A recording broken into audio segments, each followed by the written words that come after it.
We're back with another episode. We're back with another episode of Britt Says. And yes, how are you guys week? I hope you guys are doing great. I'm feeling pretty good.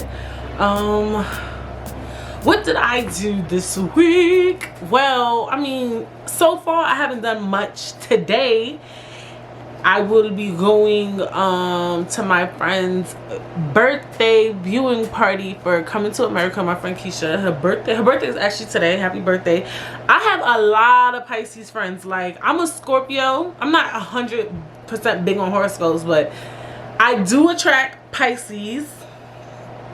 Yo, every time, and I even remember in school, like, I have so many, like, I just attract y'all little fishes. Like, child, y'all might hear me say a few happy birthdays. I might have missed a couple of birthdays saying happy birthday on here. Like, I have a couple of Pisces friends, like, no cap, son. Like when is a Pisces born on average? Like, conceived, I should say. Let me think.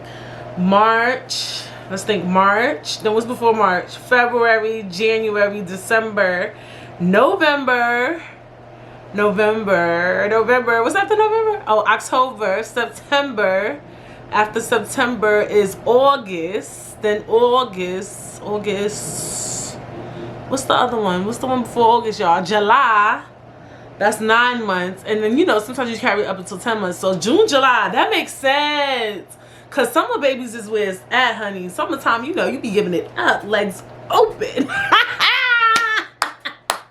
That makes so much sense. Like, I be meeting Pisces, and even if I'm not like friends with a Pisces, I meet a lot of them. I don't know. I just attract so many of them.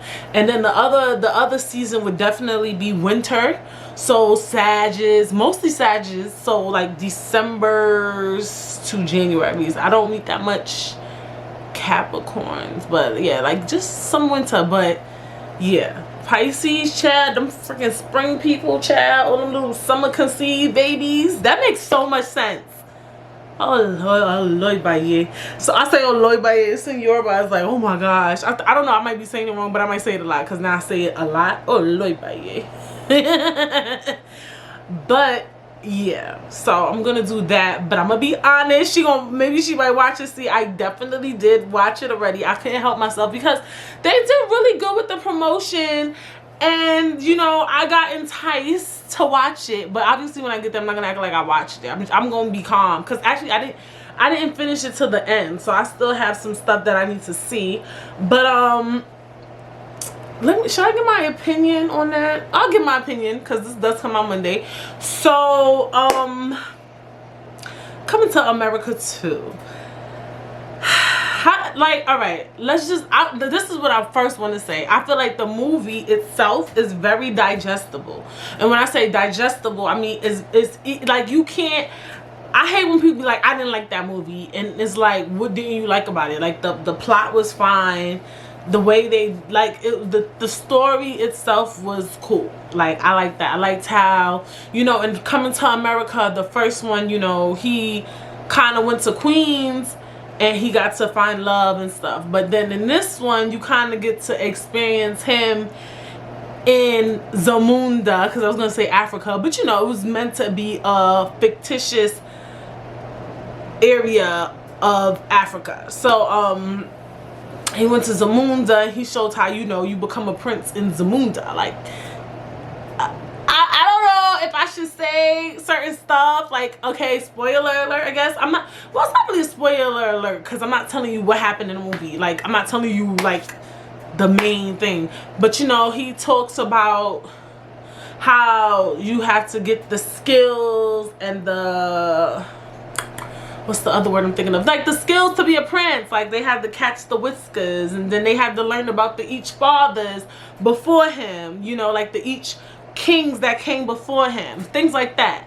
I enjoyed that. So it's like you got a little bit of Zamunda, vice versa Queens. You get what I'm saying? You got to learn more of their culture. The culture of the fictitious Zamunda.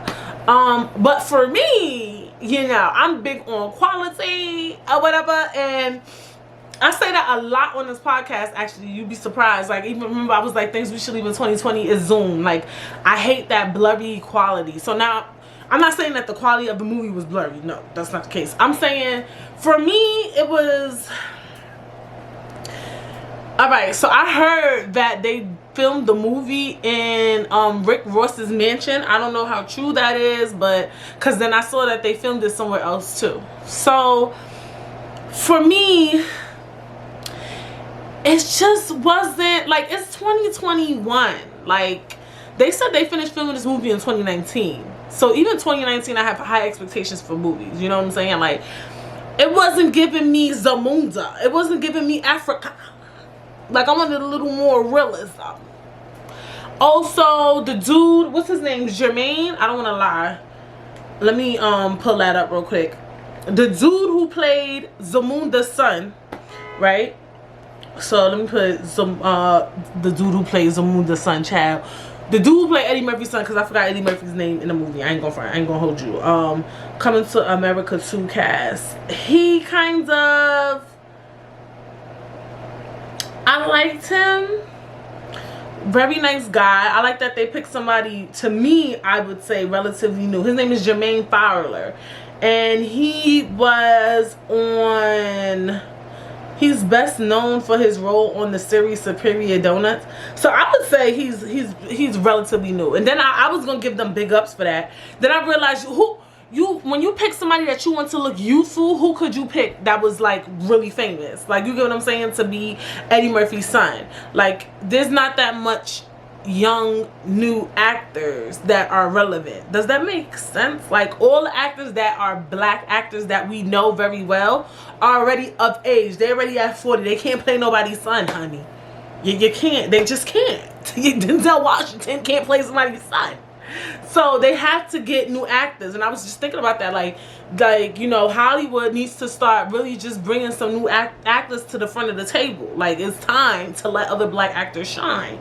But anyway, my thing with Jermaine Fowler was, one, he just wasn't giving me that he looked similar to Eddie Murphy or Lisa. I always call her Lisa Leslie. Lisa Leslie is the basketball player, child. Leslie Jones, right? Because they were the two that fathered him. That was one. But I don't get too mad about that, because I noticed that they often mess up in that area in movies anyway. But for me, what was killing me was that he was supposed to be from Queens, New York, and his accent wasn't giving me Queens. I felt like Leslie Jones was kind of owning in on the New York City mother. Like, I remember one part in the movie where she did something that like a girl from New York would do. You know what I'm saying? But for Jermaine, he wasn't giving me New York. And then also, let's talk fashion. Okay.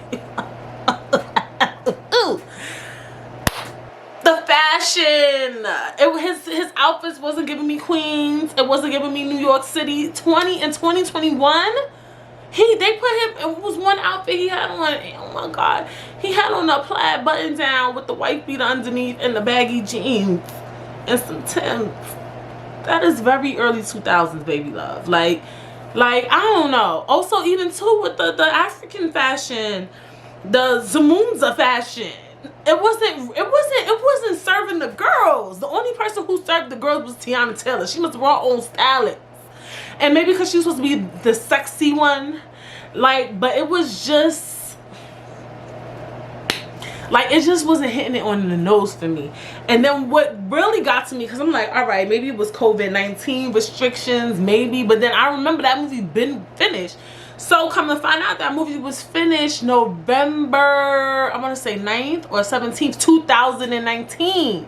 So my thing is like, all right, y'all couldn't have went to Africa just to get the energy right. You know, you get what I'm saying? Like it just wasn't giving me, it wasn't serving the girls. Like, it just wasn't serving me. Like, just the aesthetic of the movie, personally. Like, that, Coming to America, that movie came out in the late 80s or early 90s. I'm not 100% sure. And, you know, I get the quality. I wanted a higher quality Coming to America too. Now, after I watched the movie and I had this opinion about the movie, I was like, let me do a little research. Cause this is my comparison. Yeah, y'all gonna be like, oh my Lord, Marini. My comparison was like, if they was gonna go into Africa, you feel me? I wanted a depiction of Zamunda in such a way like Black Panther. I'm dead ass. Like, I feel like with Black Panther, they just really put emphasis into the costumes, into the look, into the aesthetic of the movie. And this is even worse. Black is King. Black is King with Beyonce. I felt like she really owned in on the African culture and just, and she is Beyonce, so they were going to pay attention to the fashion and the aesthetic. I'm quite sure her creative team is really super duper creative, or whatever the case may be. So I just felt like I compared, and the movie wasn't supposed to be a big African movie, but I just felt like when it came to that, they did it just wasn't giving me like I wanted like this real weird fictitious feeling of Zamunda, like how we got a fictitious feeling of Wakanda. Like, you know, like after we watched Black Panther, some people believe Wakanda was real, like they wanted to go to Wakanda, things like that. That's what I wanted. Also, even the depiction of queens, I feel like the only person who nailed it on the head was Tracy Morgan, but Tracy Morgan's from Brooklyn, so that's why they couldn't do that movie without him. You feel me? Like, he was just giving me the laughs. When Eddie Murphy went back into the barbershop, that was where the laughs came from. I felt like all the comedians did their comedic good, their comedic timing really well. I felt like Leslie Jones was a little funny and stuff like that. But I just wanted more quality. That was what I wanted. I felt like it was really simple. So I did my research, and their budget was $60 million. So when I first saw it, I'm like, that's a lot of freaking money. But Wakanda's budget, my bad, Black Panther's budget was $200 million. So that's a big difference, you know. And then Beyonce, they don't say what her budget was. They say how much she got paid. And they said that she actually paid out of her pocket to make Black is King, like every penny out of her pocket. And she didn't film everything in Africa. Some stuff was filmed out in Nigeria and stuff, like certain scenes were in Nigeria and the UK, but she wasn't there for all of them. But she still, it just looked beautiful. But I think that comes with, maybe when Eddie, 60 million sounds like a cheap ass budget for a movie, I'm thinking now. And maybe, you know, they didn't really feel like that was important enough, like, to pay attention to detail. I just felt like it lacked detail. The storyline, I hear a lot of people complaining about the storyline, like, oh, it was the same thing from, I'm not too mad about the storyline. I thought the storyline was kind of cool, actually. I mean, like, it was a family movie. And I like that. Like, I feel like you could show your kids coming to America and show them coming to America too. And like I said, it's a good, I didn't have a problem personally with the storyline. I had a problem with the detail. I didn't feel like it was detail orientated. I didn't like the quality. That was me. Like, when you, and that's the thing you like when you see like somebody do a movie over in this time, you're like, oh my God, it's gonna look amazing. That's your expectations. Like, when people do movies over from the 80s, is that you're gonna get it times 1,000 because of just all the technology and stuff. But budget plays a role. Like, I felt like the Bad Boys for Life, the last Bad Boys that they made, was good. I liked the quality because I had watched a couple of the Bad Boys before, and then I watched that and I was like, wow, this movie was really good. Like, I enjoyed the newest Bad Boys, or whatever the case may be. So I didn't feel the storyline was bad. I just felt the detailing was bad. That's just my opinion. I don't like to bomb on black movies, black films, but I mean, certain people could get bombed on. Like Eddie Murphy. Like, Eddie Murphy is Eddie Murphy, so we expect so much from him. But when you bomb on like if it was like a newer, and then I heard what's his name was on the production team. What's this child name? Kenya Barris. So come on now. Freaking what's this girl named Zendaya? Not Zendaya. Y'all know who I'm talking about. The girl from Black-ish. Oh Lord, I know her name. you know, the light skin one with the, you know, with the curly hair. She's on Grownish. She be having better looks than freaking what they had going on up in Coming to America too. So my expectations was very high. I'm sorry. And I could bond them because they're elite when it comes to black television, black movies, black comedy. Like you can't give me some lackluster shit. If they were new up and coming producers and creatives, then yes. Then now, you know, I'll be a little more lenient. I'll be a little more nice. But Eddie Murphy? No. Absolutely not. He's too well connected. He should have brought in a way more creative team, a way more better costume. Like even with Beyonce, if you check her credits for Black is King, you know all the motherfuckers was African in that shit. Like that's why they hit it on the nose. It's the same theology as when we say white people need to have black people in the room so that they don't make errors. Like they needed some African people, more African people on the board. They needed a better costume designer on board. They needed everything. They need a better set stylist. What is that called? The people who do the set. I just wasn't here for it. I like the little dancing and stuff that they had. I could go into detail. I want to let y'all know I'm very extra. You know, I feel like I'm a creative myself sometimes, so I'm very, very extra when it comes to just presentation. I felt like even the music could have been better. Like but I'm thinking their budget was low, honey. They probably had better music, but then they had to cut some stuff out when they realized it was going to theaters. That's what I'm assuming. It was like, yo, we cut your part out, so we gonna need you. We ain't cutting you no check, because they only had one like Afrobeat song in it. It was Tiwa Savage, and that was at the end of the movie. So I just felt like it was just giving me very very low budget. I'm thinking that could be too. Maybe they had to take some stuff out because they didn't want to cut certain checks. I don't know. They got paid 120 million. They paid 60 million to make it. They got 60 million back. I'm pretty sure if had it went to box office though, it would have made way more money. But I mean, it's but so much you could do. But like I said, for me, that's what it lacked. So that took up about a big chunk of the episode. But hey, it is what it is. So I watched Coming to America this week. That was one of the things I did. I'm going out tonight. And yeah. So remember last week I was talking about wanted to do a relationship topic because I haven't done a relationship topic in so long.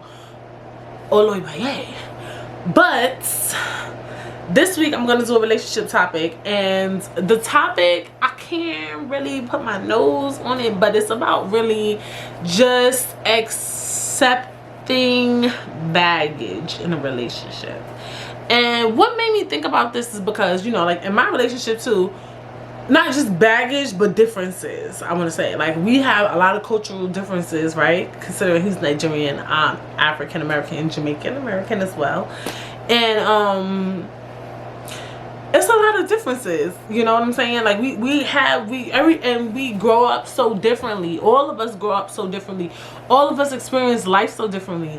You could even relay meeting somebody who grew up in Connecticut, and you grew up in Los Angeles, you know, but let's say that person from Connecticut moved to Los Angeles, so y'all fell in love. Even that's such a difference in lifestyle and stuff like that. So I just wanted to talk a little bit about differences in relationships and how I think we need to really view those things, and how we're kind of like really hard on each other in relationships when it comes to differences. So before most topics, what do we like to do? We like to expand our minds. So expand your mind, expand your mind, expand your mind. In an article on bustle.com titled "The Baggage You Shouldn't Hide from Your Partner." So, in an article titled that, written by Rachel Sunoff, She writes, no person is perfect and neither is any relationship. Dr. Nico Gassian says, I believe it's about having a shared commitment to treat one another with respect, support, understanding, and most importantly, to grow together during times of stress rather than grow apart. And to work through issues and baggage as a way to help one another heal. Alicia H. Clark, psych degree, agrees and tells Bustle how what we consider baggage is often the foundation of a healthy relationship. Strong relationships are built around deeply knowing and accepting a partner, and understanding your partner's baggage is always part of this process. Knowing your baggage is central to growing forward and maintaining a strong bond with your partner. Alright, so this topic is so important to me because I remember growing up, I would always be like, well, not growing up, like in my 20s, early 20s, I would always be like, I don't want to be in no relationship with no guy right now. Well, I was dead ass. Because people be having their own baggage. I got my own baggage and I don't want to be carrying your shit. Now my back hurt. You feel me? That was the type of energy I was on. You know what I'm saying? But, you know, the other day I had an epiphany and I'm just like, low-key, high-key, we all got baggage that we cannot run from, right? I think that with life, you're going to always run into challenges. You're going to always have problems. So in return, you're going to always have baggage. Like, I think that no matter what, we're going to always be carrying a load because life is so crazy. And I think it's kind of unfair to say, I don't want to date anyone with baggage because you have baggage. You know what I'm saying? We all have it. No matter how we view it or how we dip it and fry it or dye it, we all have it. And we're all different. So some people are like, I want to date somebody just like me. I want to be able to relate to whomever I date and things like that. But in hindsight, can we ever really relate to each other? I don't think so, because I feel like no matter what, we're all growing up differently. As long as you come from two different parents, even people who come from the same parents, their lives are completely different. Like, it's so weird. It's I would say somewhat very different. Like, me and my brother, we have the same exact two parents, and I would say we live the same exact problems, and to some extent, I'm saying it as it pertains to family and life and household stuff. But we're two very different people. So how can we say that we want to date someone that's just like us? Nobody is just alike.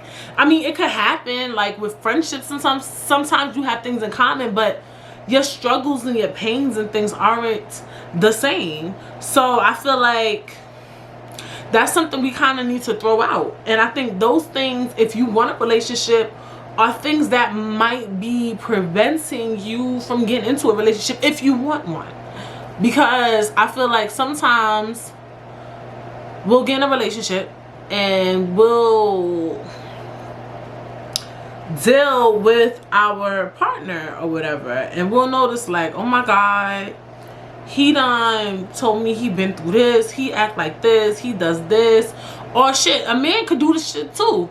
Oh, she's a little off her rocker, she does this, she complains about this, she's very this, she's very that, he's very, like, we always saying, oh, they do this a lot and they do this a lot. But I mean, you know, like we all you gonna always meet somebody that's a little faulty, because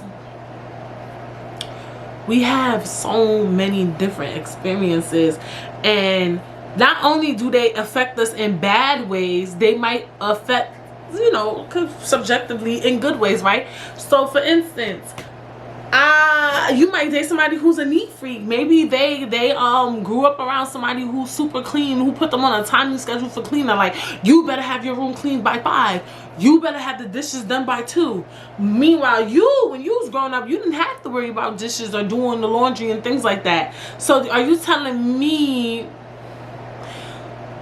that, you know, those are I mean, for some, I would say those are really minuscule things to not want to date somebody for. That's my opinion. Is that you say extent. But let's say like, you know, we all do little things that are so different. So it's just like, you might think that you guys have so much in common, but what happens when he's not really the cleanest, or she's not really the cleanest? Maybe she was a mommy's girl. Maybe her mother just catered to her and she doesn't like cleaning up, or things like that. So it's just like, we all are different. I don't care what nobody says. We're all so different. We're all extremely different. And to say that you wouldn't give somebody a chance, or kind of run through the relationship to see if it could work, is a bit detrimental to one's love life. I would say so, because I feel like you gotta try it out. As long you could tell when somebody's a little off, a little nutty, but can we? Because I feel like, all right, this is where the problem lies too. Because I know how, like, sometimes you get into a relationship, right, and things go on in the relationship, right, from the beginning, and it's like you peeped that in the beginning and you chose to stay. So maybe, you know, it's your fault. But I do think that we need to give people trial runs, give people a chance. I'm talking about each party, like the man and the woman, or if you date man and man, woman and woman, child, whatever you do. We need to give each other chances. I really do believe that. And some people might say that's toxic, Brittany. If you in a relationship and you see a red flag, run. But some of y'all red flags don't be red flags. Red flags to me is like, on the first date, he freaking like, like they gotta do something crazy. That's a red flag. Or you hear them yelling at the phone, yelling at their mother on the phone on the first date. Like, that's a red flag. Some shit, like some weirdo shit, like, or you could tell, a red flag is like, you could tell he might be in a relationship, like the way he moving with his phone while y'all on a date or something. Like, those are red flags. But red flags are not like if a guy tells you, oh, some people be doing that. Like, they'll be like, oh, my mother's the number one person in my life, I love my mom. And then y'all be like, oh, he's a dub, he's mad obsessed with his mom. Like, we don't know if he's obsessed with his mom yet. Everybody could say they love their mom, don't mean they obsessed with their mom. Like, you get what I'm saying? Like, y'all be making anything a fucking red flag. Like, don't make everything is not a means of a red flag. Like, oh, you know, I've been to a couple of places. I've been to Dubai. I've been to China. I've been to oh, he traveled a lot. He's a scammer. Oh, he travels a lot. Oh, he travels a lot. He up to some shit. Fuck is he doing in these other countries? Like, maybe he just likes to travel. Like, you know what I'm saying? Like, I don't know, but it's hard to know what a red flag is. Like, now that I'm trying to think of red flags, but I think a lot of red flags just be like life shit. Like, you know what I'm saying? Like, sometimes we just fucked up ass people. And I think what's important though, and this is also one of the hardest parts, is once you realize that, you know, there is a not relationship issue, I don't want to say personality issue, just like that this person might be dealing with something, then it's your job to kind of ask them, like, do you want to seek help for that? And that's the part where the trouble begins, is because especially with men, and yes, I am going to say especially with men, it's kind of hard to get them to go seek therapy, to go seek help. You know what I'm saying? Like, it's really hard to kind of get them to make that big jump, or even just like, are you in tune with God? Like, but then again, that could be a big issue, because some people, they want you to be super into church and stuff like that, and maybe that person is not ready to do that, or that's not a step that they want to take. They say, I have my own relationship with God, but to you, that you feel like that's not a relationship. So that could be too big of a topic. But getting therapy, telling them like, yo, you dealing with a lot of trauma, you're dealing with a lot of shit, did you go get help for that? And a lot of times men don't get help for shit. They don't. I'm gonna say men. I'm not gonna make this a podcast and then be like, oh, men and women. No, I'm gonna say it. Like, a lot of them don't go get help for shit, and that's where the problem starts. And I understand that 100%, because I know a lot of the people might watch or listen to this and say, okay, but Brittany, I don't mind dating somebody with issues, but are you going to work on the issues? Because I'm not going to be walking and grinding with you while you not even willing to fix your shit. And I 100% agree with that. You know what I'm saying? I get that. Can a relationship work if somebody is dealing with heartache, pain, trauma, and they don't work through it? You know what? I think it can. And I let me tell y'all something about this podcast, because I was thinking about this the other day. And you guys will hear, you know, if my mind does ever change on things, you'll get that information. I'll be sure to relay it back to you. But you know, as I get older, my opinions can change on things. Things can change. But for now, I will say, from my knowledge, I do think that a relationship could still work if you don't get the help. If they don't, I don't know. I mean, it might be toxic as fuck, but I cannot speak on that. And let me tell you who I'm gonna tell you why I say this shit. Our parents, the motherfucking, who's they? The baby boomers and the is it Gen X? Gen X, yeah, because it's Gen X, millennials, Gen Z. They barely ever got therapy, the wife and the damn husband, especially in the black community, and they kind of thrive through their relationships. Now, was it perfect? I would imagine not. You know, but did they stick it out? A lot of them stick it out, have 25, 30 year marriages and things like that. I'm quite sure there was a lot of trouble, but they kind of thugged it out. Is the love still there? I have no idea. That's why I can't give you full information. Like, I know, like, there's a lot of marriages that lasted 30, 40 years, and it's just like they're not even in love. They're not even having sex no more. You know, I mean, yeah, you know, maybe, you know, it's a weird thing. I wouldn't fully know if that. I think the love is always there, though. That I think is there, but all that other freaky deaky shit, all the sex and the rah and then the dates might be on, you know. And I don't know.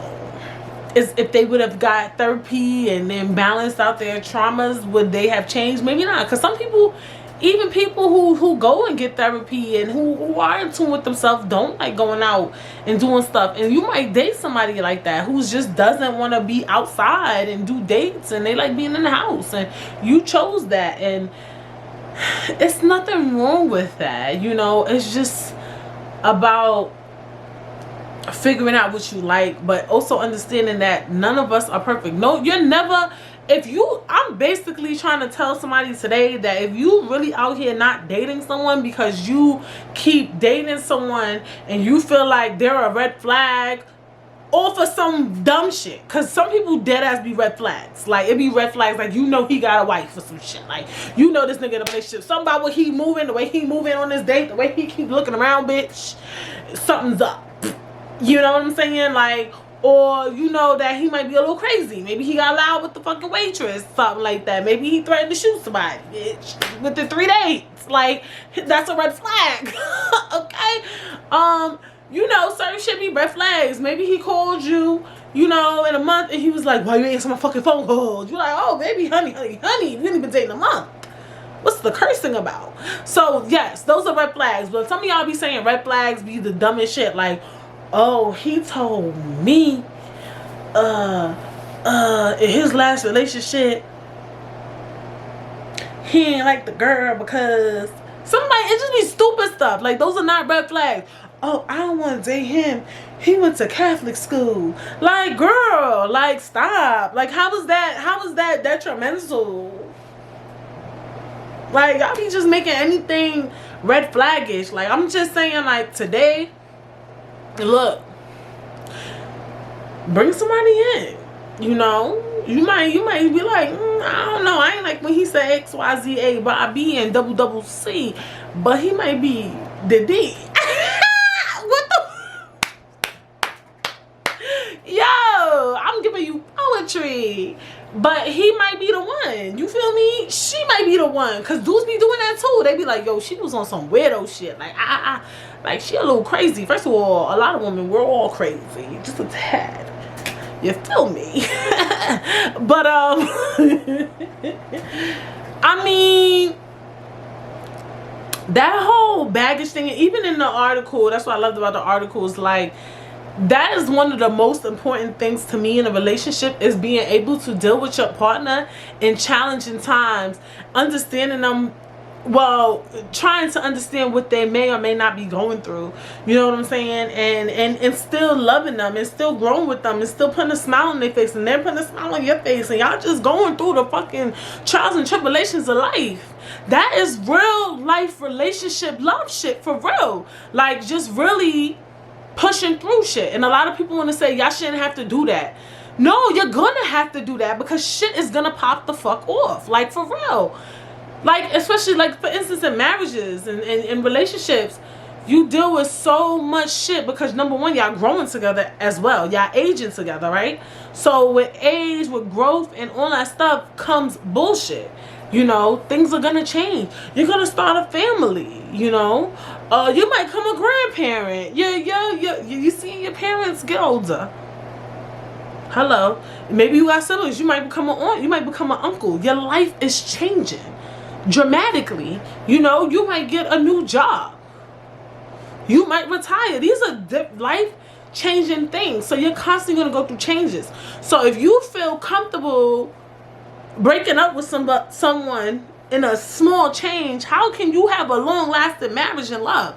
Now, I'm not saying I'm not perfect, you know. I just want to put that out there. You know what I'm saying? You know, God forbid, I might go through a divorce. You know what I'm saying? I might have to go through some shit. But what I'm saying though, I would hope, I wouldn't think it would be because the person was facing a challenge and I couldn't help that challenge that he was in. That's crazy to me. That's wild. There would be some other shit. You feel me? But I feel like that is love. Love is really just, it's one of the things that is love, because love is so many things.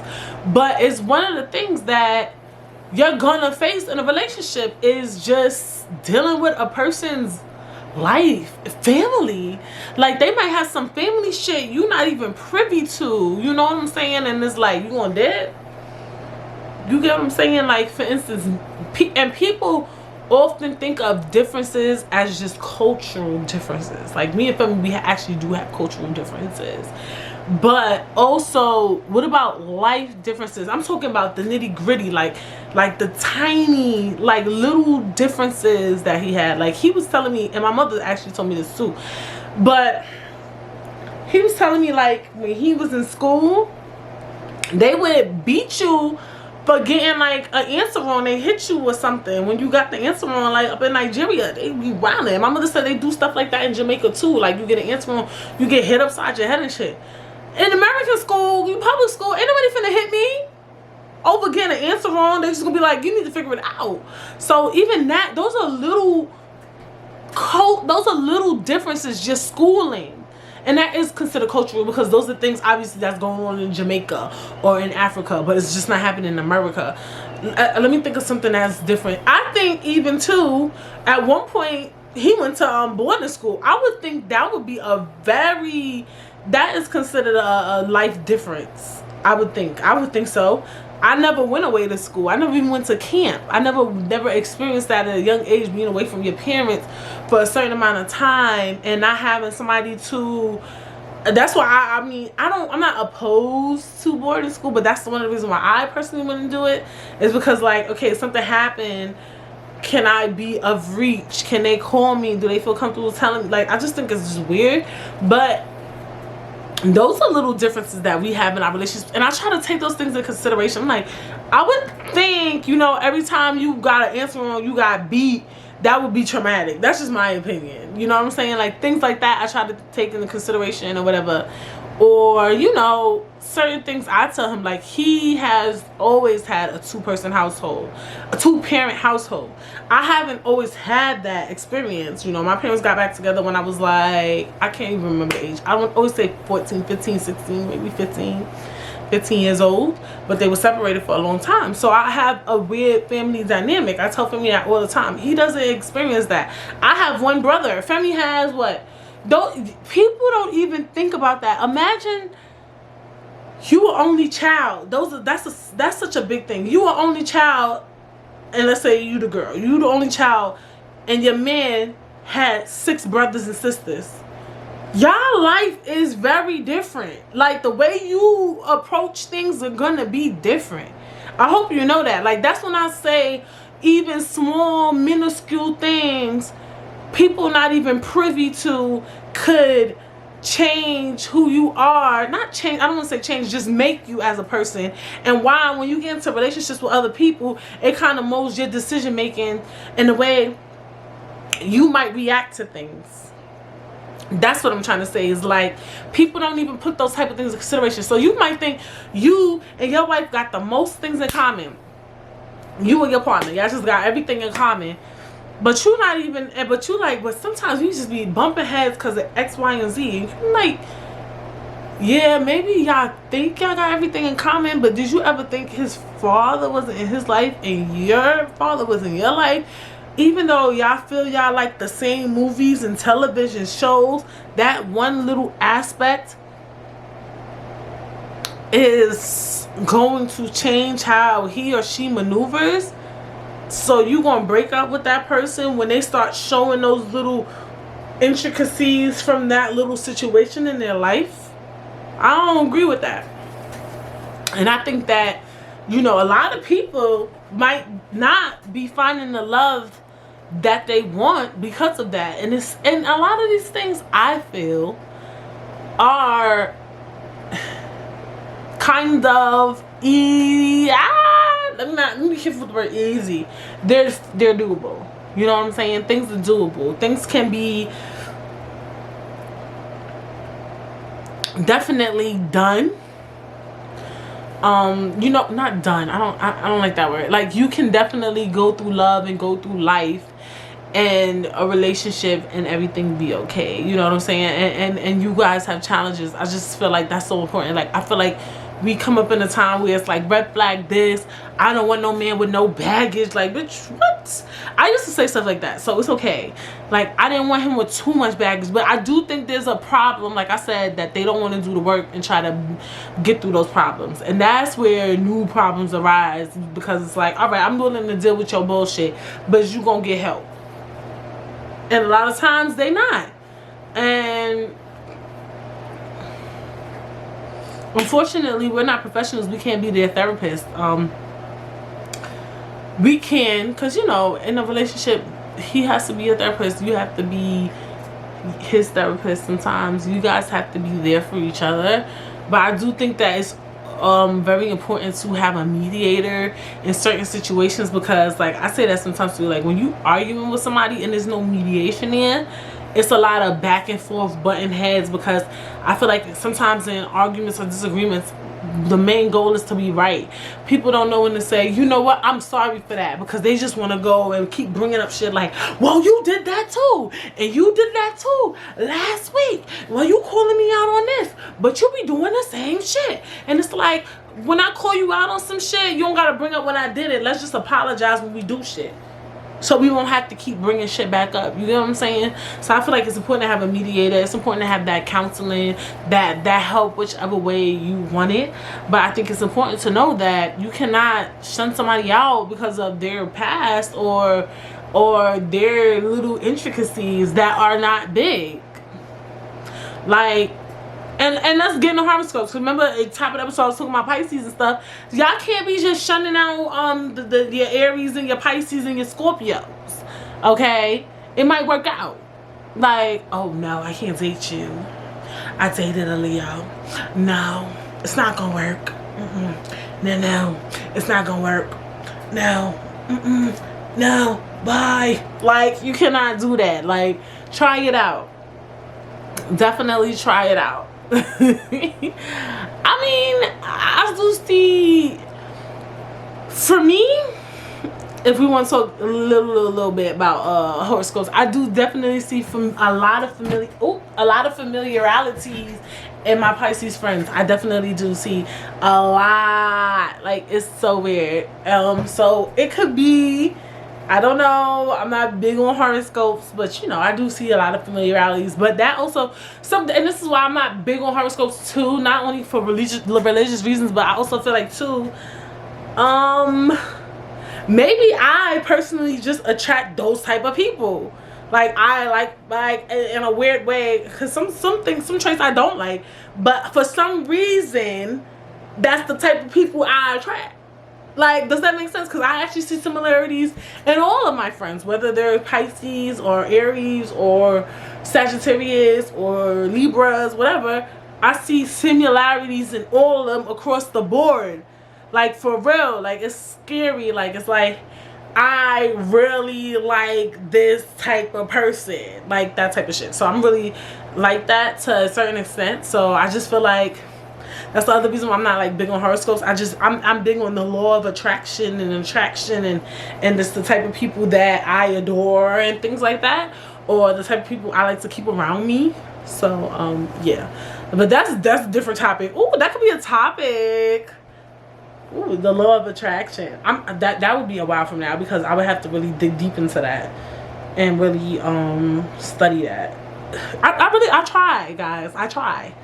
I really be in here going for blood, trying to figure out these damn topics. Law of attraction. See? Remember this, that I wrote this topic down because I often, not often, ever so often, shout out to my cousin Mercedes, I be getting text messages like, or when I put up a clip of Britt Says on Instagram, people be like, if you want to talk about me, then just say it's about me. And I'm just like, boo-boo, this is not about you. These topics has been written down months ago. Like, months ago. But, and that's the beauty of Britt Says. Like, they're really relatable ass topics. Like, I could think about this topic in January and it's still relatable in March. Look at that. But it was odd. I wouldn't say it was odd, because like I said, these topics are everyday topics. Something did happen that we discussed, and it was kind of relatable to the topic, so I did get that. But it wasn't. It was a little sticky. It wasn't about her. She thought the episode was about her, and it wasn't. Like, I mean, I'm on my own boat right now. You know, we all on our own boat right now. We all just like. I'm 100% sure I'm not the only person who really gets to see their friends and family that much. So I just be doing me. I just do Britt Says. Like, I don't have time to consume myself with everybody else's issues right now.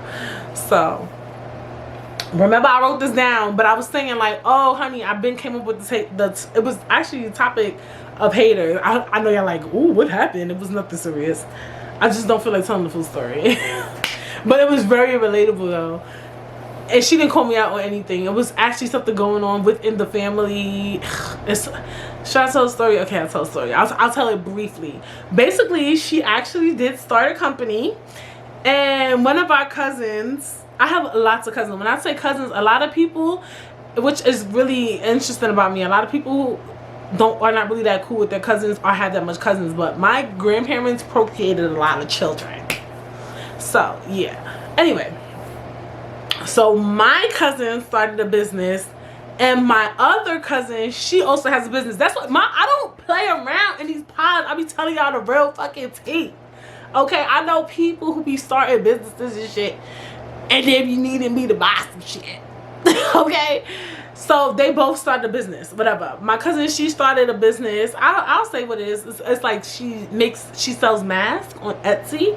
or whatever. And she has started several, I would say, several? No, maybe two. Just two. At one point, she sold hair as well. Whatever. So, boom, boom, boom, bang, bang, bang, bang. And she models. So, my cousin was starting her own business. I'll say what it is. It's called, I'm pretty sure they don't care. It's promotion. She started, it's called a thought bubble. And it's basically like, you could put whatever, like, gifts inside of it of your thoughts. But really of what's going on. So like if you want to buy somebody a baby shower gift, they would make a thought bubble of all the things of a baby, and it would have like, you know, maybe a bottle, some Infamil, bitch, I don't know, or like anything you have in mind and you want to gift somebody it, you just put in the thought bubbles. Yeah, y'all get the gist of it. Boom, say less. So then she made one, and it was like Beyonce based. And then my cousin wrote her, who does masks and had hair company, it was like, you got to be careful because of likability. You could get sued for selling her likeness, which is true. That's a big fact. You cannot, that's why celebrities do collaborations. You can't do, you notice that they did a collaboration with Beyonce. You notice that H&M does a collaboration with Nicki Minaj. They have to. If they want to sell a Nicki Minaj shirt, they have to get a sign off or write off or anything on that, or whatever the case may be. So she was just telling her, and Mercedes got upset. My cousin got upset because she said she didn't like the way she presented it to her, like the way she said it, maybe. I don't know. So the topic was relatable to last week's topic about haters, because we talked a lot about business in the episode. But I wasn't thinking about her. But it would have been dope now that I'm talking about it to have brought that shit up, because it's very, very relatable in hindsight of just being careful when you give business advice or whatever the case may be. But yeah, that was last week's topic. Definitely go check out that episode. But she definitely was like, "Why are you talking about me?" And I was like, sorry, I wasn't. Like, but I wish I was, because that was actually a good ass example or whatever the case may be. So yeah, a lot of times we'd be like, "Oh, you talking about me?" And I'm just like, I go to work. I think I brought this up in the podcast, but I can't do but so much because it did get to my head, and I'm just like, all I can do is do my podcast. Like, I mean, if you think about you, if it can relate to you, kudos to you, baby boo.